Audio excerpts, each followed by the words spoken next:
Hi, this is Mike. Today we're working on a 2013 Jeep Wrangler. We're going to be servicing the rear differential on this vehicle. We've got about 1900 miles.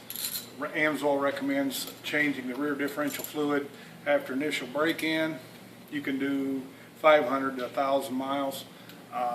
It's really good to flush the rear end out, drain that out, get the metallic out of it, get the metal and the wear particles out, get some good fresh gear lube in there. This is a real simple procedure for you guys at home. Jeep is kind of, what I say, they're a little bit different. They actually do something very smart. They put a drain plug in the bottom of the diff, and you don't see that very often. I do a lot of services on a lot of different vehicles, and Jeep is one of the few. Toyota's got some, but domestically usually you got to pull the cover, about a 10-12 bolt cover off the pig and reseal it and put it back together. So this is a very, very simple drain and fill.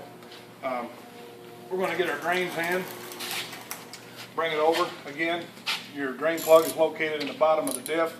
It usually helps if you've got it warmed up, just so you get a little better drain. I like to take the fill plug out, which is in the back of the cover. And the reason I do that is just to give you a little ventilation. Helps your fluid drain a little better.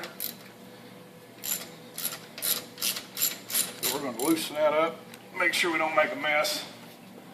Raise that up there a little bit. We're going to remove our plug.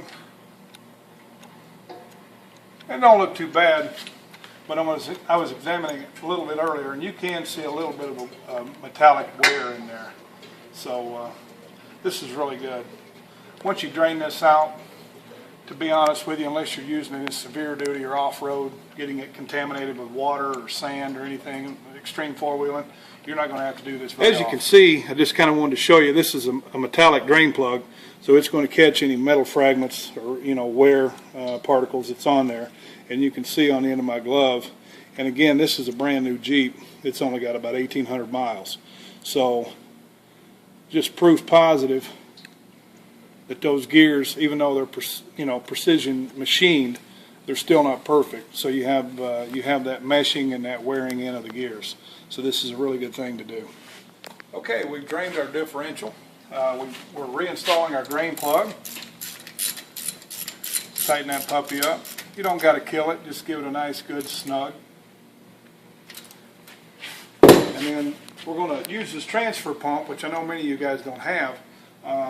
I'm just fortunate to have one, but there's many ways of putting that gear lube back in there. There are bottle pumps that fasten right to the top of the bottle. Amsoil actually offers those. They're not very expensive, and we're going to refill back into this fill plug area, and you only want to bring that fluid up. Actually, just bring it up to where it just starts to run out, and then you know you're full. A really important part of changing the differential fluid in these things is because they are high stress. You have a small sump capacity. This thing only holds about 3.5 quarts. So you've got limited fluid, excessive heat, especially if you get into any off-road four-wheeling activity or towing. We got a good hitch on here. We plan on pulling a camper.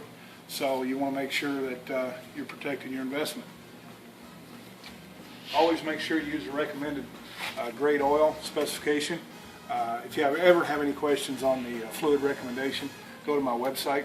Amsoil has a great product application guide. You can look it up. It'll give you the product application. It'll give you the sump capacities on the differentials, the transmission, the engine, oil filter recommendations. This one here now, we're actually going to go up to a 75-110.